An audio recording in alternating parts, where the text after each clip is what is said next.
Oh,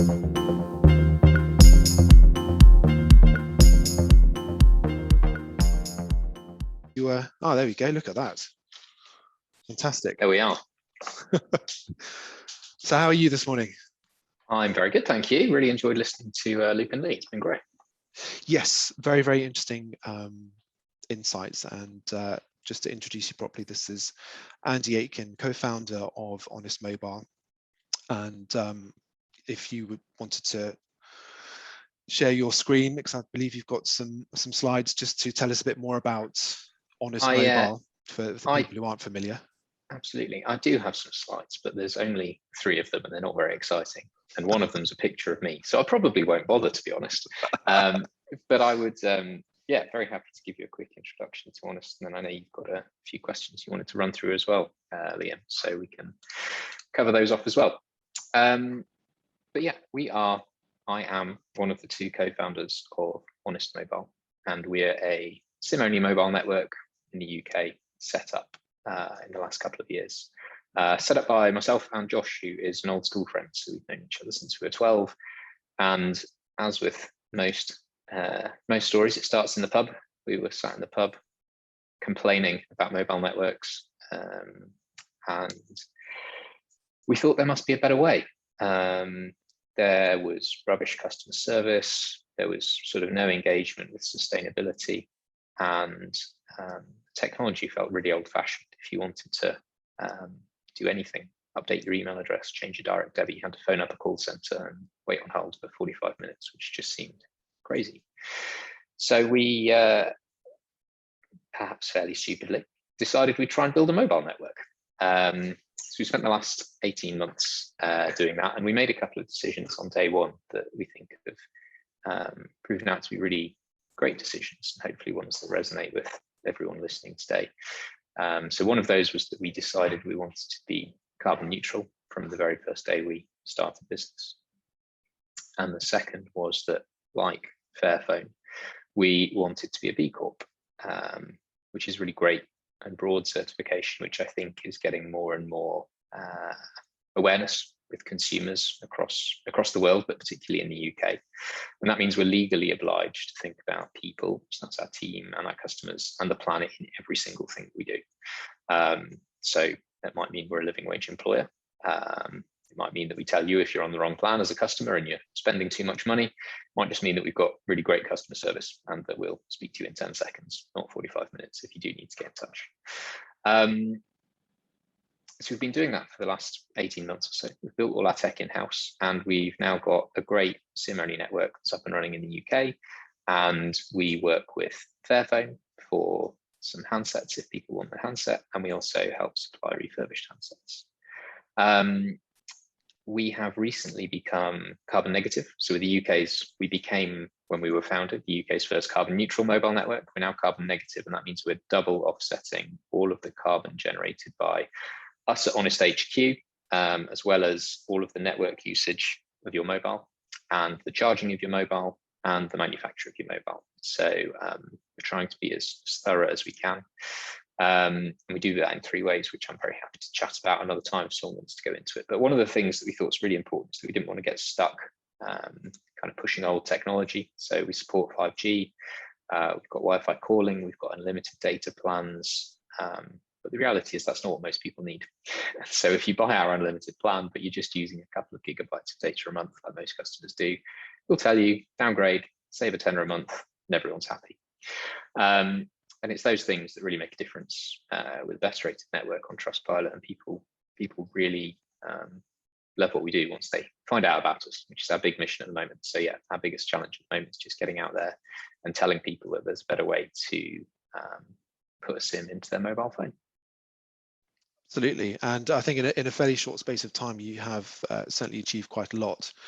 And I think for anyone tuned in who's not familiar with, the sort of B Corp certification, as you say, it's kind of the sort of the premium level of certification, and it's certainly getting more recognition at the moment because it's not just for technology; it's obviously for all kinds of consumer products. So that's definitely, I think, going to be quite useful going forward. So I think for anyone who's visited your site or follow you on social media, certainly your brand is very vibrant and colourful. So there's definitely no missing it. Are you aiming at you know, sort of a younger audience, or are you finding traction with, you know, sort of oldies like me? Or I think it's a little bit like what Luke said earlier. Actually, we feel like we should really resonate really well with the young audience, and we've got lots of younger customers, whether they're students or sort of recently entered the workplace. But we've also got lots of customers in the older age brackets. Our fourth customer was my father, and he's referred a lot of his friends. But yeah, we've got a lot of older customers, and we think that's really because the customer service is genuinely extraordinarily good. And so if you've got a problem, or if you're a bit confused about how to transfer a mobile phone number or something, the team are really brilliant at helping you through that. And I think, you know, changing your mobile phone network, you don't want that to go wrong. You don't want to find yourself without signal. You don't want to lose your number if you get your number transfer wrong, which I assure you, you can't. But it's still something that people rightly worry about. And so having someone there to hold your hand, I think, is really helpful.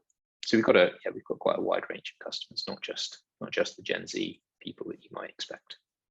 Okay, but as a sort of a largely digital company with no sort of current retail footprint, what's your strategy going forward to raise brand awareness and, you know, reach more consumers? So far, we've predominantly got our name out there through word of mouth and through social media, and we are busy building up our network and our partners, particularly around content creation. So we think that's a really big opportunity for us for a couple of reasons. One is that not many people are doing it in the sort of telecom space or even the technology space. And the second is that we're a paid product, to be brutally honest. And so unlike you know, some free apps that might be trying to build content and build awareness in that way, it's much easier for us to make it a sort of viable relationship with content creators, with commissions that make sense, rather than having to find 1 million new customers for a bank account before it stacks up. So content creation is key for us, and something that we're really investing in at the moment. Okay. And I mean, does it matter what kind of influencer or content creator that you work with? You know, can it be a generalist, or is it more important to be engaging with, you know, those that are focused on sustainability and so we found success in lots of different areas, and it really depends what that person's reach is, what messages resonate best. Obviously, those that are traditionally sustainability focused, you know, we've got great things to talk about in that area. But equally, we've had great success with sort of tech influencers who normally do product reviews, and people who normally do financial services related content. Actually, we've resonated with them around sort of cost savings and things like that. So there's lots of different things that we can talk about, and so depending on who we're working with, we can really tailor the message, and we find that it resonates really well. And that's really come out of our customer research. If you ask people sort of who's this product for, it's probably the same for Luke and probably the same for Lee. You know, people say everyone. It's not that you kind of get pushed into this small bucket. Okay. And for, you know, potential content creators that might want to collaborate with you, you know, what are the key points to get across about your company and the product, and, you know, a better option from a sort of sustainability and ethical point of view? So I think the key things are that we are carbon negative as a business, so we're double offsetting the footprint that you're generating through using your mobile phone, and that goes all the way up to someone who's using 1 terabyte of data a month streaming Netflix all day every day. That's the first key thing. The second key thing is that it's cheaper for most people. So most people in the UK are still with one of those big operators that might be charging them £30 or £40 a month, and they're probably on the wrong plan, a plan that's giving them far much more data than they really need. So we're often a lot cheaper for customers who've never made a switch before. And then the third's around service, which people don't realize until they try and do something, what a big difference it is. And so we actually find that our retention is really, really high because of the service element. But that's a slightly more difficult message to kind of sell with. But once people clock onto it, it's really, really powerful. Okay. So I think just a final question, beyond obviously the priority of raising awareness, are there any other sort of objectives that you sort of have in place and things that you're looking to sort of work towards, certainly Q4 and into 2022? So our big plans are finishing off our 5G launch. So 5G is launched for new customers. For our existing customers, we need to move them across still, which will be happening over the next few weeks. And then into 2022, it's really around building our presence and our partners. So we've actually found that some of our best partnerships come from brands not in the telecoms and not in the technology space, but health and well-being or food or financial services, where spreading the message about other more sustainable ways of doing things, whether that's switching your bank account or getting a veg box from Oddbox, or buying more sustainably sourced chocolate, not just fair trade, but beyond that, can make a massive difference. So we're building that up all the time. And so everyone's sort of familiar with O2 Priority Rewards. Well, we're trying to build the equivalent, but with purely sustainable brands. And again, really, really popular with our customers and really popular with those other brands as well. So we're always looking for new partnerships in that space as well. Interesting. Yeah, no, that's makes a lot of sense, and I'll certainly keep an eye on that to see how it progresses. Well, that's certainly it from me, and I think we're bang on time, which is great. So Andy, thank you very much for joining us. Again, anybody who's interested in working with Honest Mobile or have any questions, drop me a line and I'll be happy to put you in touch with Andy directly.